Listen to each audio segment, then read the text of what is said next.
Hello there, and welcome to another Classic Golf Clubs. And yes, I will be spoiling you with this one, Ambassador, but let's stop messing about and get straight down to business with today's clubs, Slazenger Ambassador.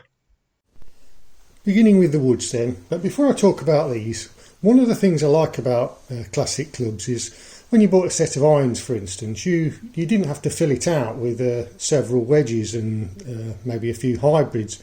You just bought the set of irons and that had everything you need, from typically 3-iron down to sandwich. And today's set is no different to that.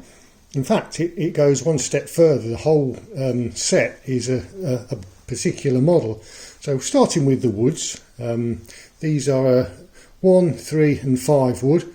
Slazenger Ambassador is the model that we've got here.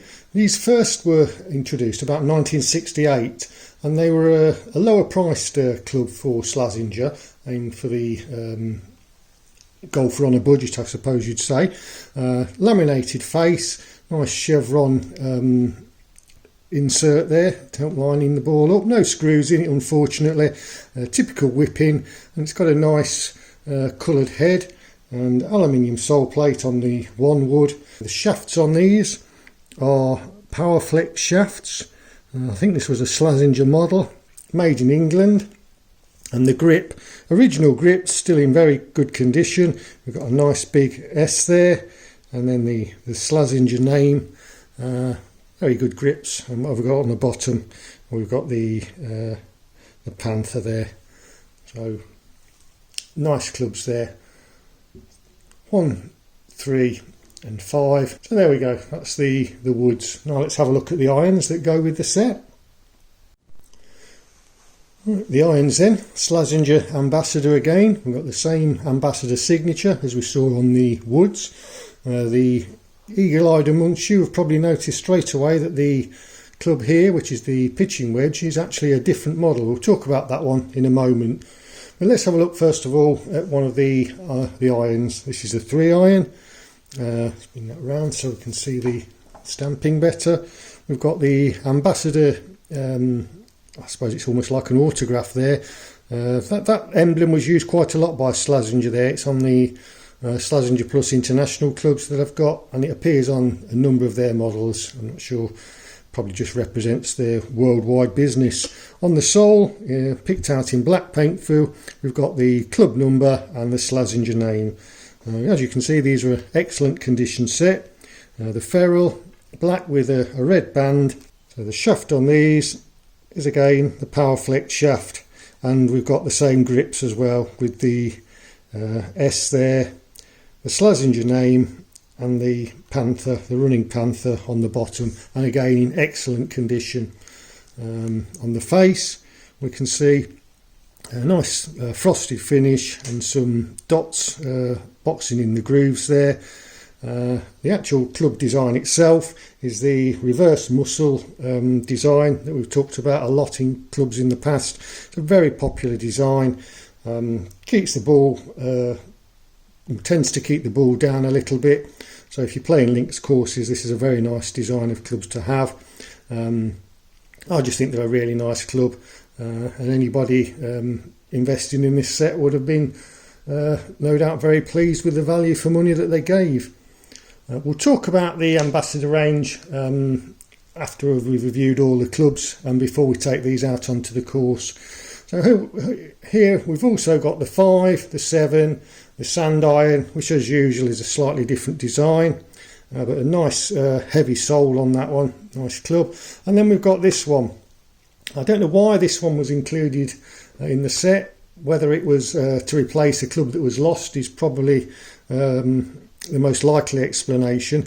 I wouldn't have thought they would have sold a set with a completely different looking club. You can see straight away that it hasn't got a ferrule. It's just got a rounded end to the hosel. While it looks the same on the bottom, same name, it's got the same logo there, it doesn't actually say Ambassador on it, and it looks to be well, it's not been chromed.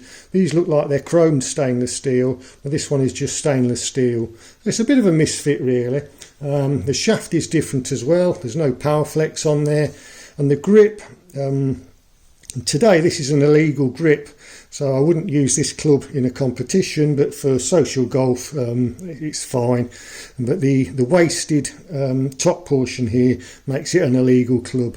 At the time I think these were legal, but they were ruled illegal. I can't remember exactly when.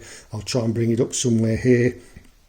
So yeah, that wasted top there makes this grip illegal. That's the irons. Now we'll just finish off with the putter, and as I said, this is a complete set, so the putter is an Ambassador too. Let me bring that one over. Right, and here's the Slazenger Ambassador putter. I didn't buy this one with the other clubs. I bought those as a complete set, woods and irons, but this one I acquired at a later date. It is a Slazenger Ambassador putter. As you can see on the bottom there, we've got Ambassador and the Slazenger stamp, just the same as on the irons, but it is, well, I acquired it separately, and it's had quite a bit more play than the other clubs, as you can see by the dents in the head there. The same ferrule, black with a single red band.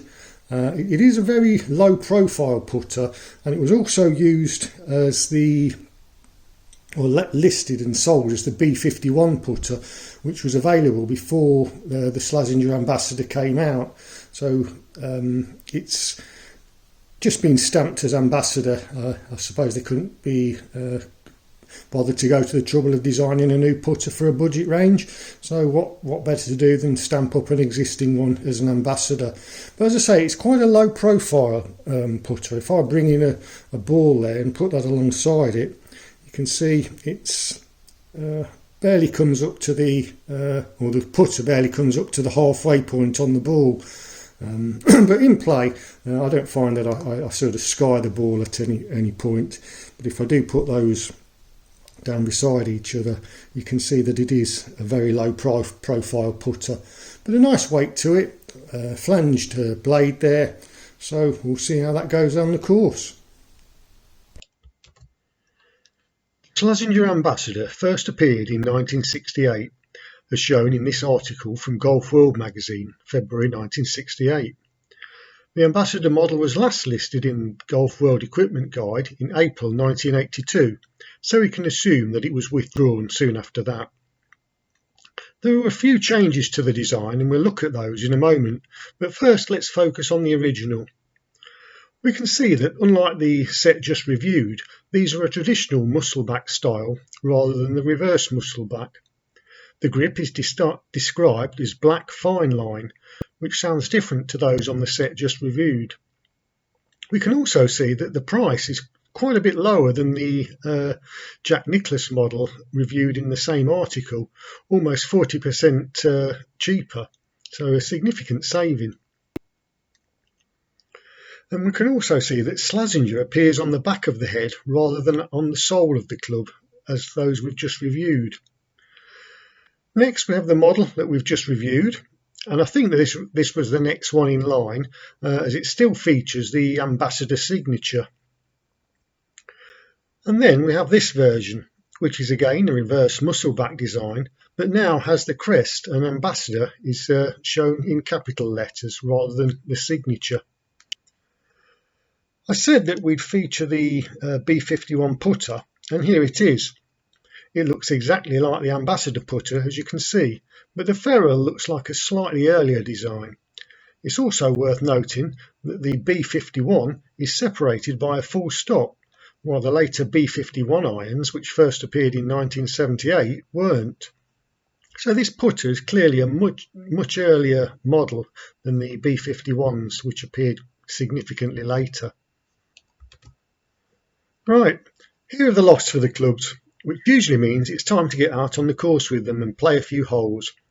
But I thought I'd do something a bit different today and try and play as many holes as I could of bogey golf against the course card, which meant that the playing section is a lot longer than usual, so I've decided to split the video into two parts. This first part is the review section, and part two will be the playing section to follow soon. If you click the subscribe and bell buttons, you'll get a notification of when part 2 is live. Something that I started a while back but didn't continue was a classic golf tip, so I'm going to try and make another go at it. And today's tip is one we all know but often forget, and that is to let the ball get in the way of the swing. Don't try and hit the ball. We all make nice easy practice swings because we're not trying to hit the ball. So try and make that same smooth practice swing, but let the ball be in the way. And a word of warning, it's a lot harder than it sounds. Well, that's about it for this one. Thanks for watching. I hope you enjoyed it, and I hope to see you next time.